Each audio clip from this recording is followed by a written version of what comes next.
నాకు నిజంగా చచ్చిపోవాలని ఉందమ్మా.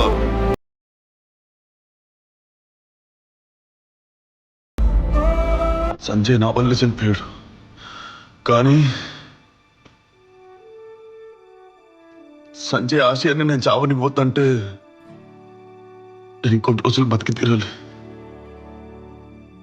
సంజయ్ అనుకున్న ప్రతి ఒక్క విషయం నేను చేసి తీరిన తర్వాత మాత్రం ఆ నెక్స్ట్ మినిట్ నేను చచ్చిపోతా.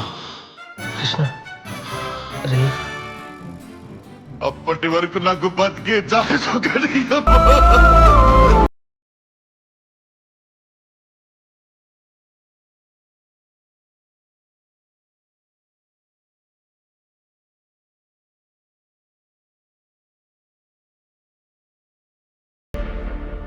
అరే మనం ఉన్న పరిస్థితికి మనకేమో డబ్బు అవసరం.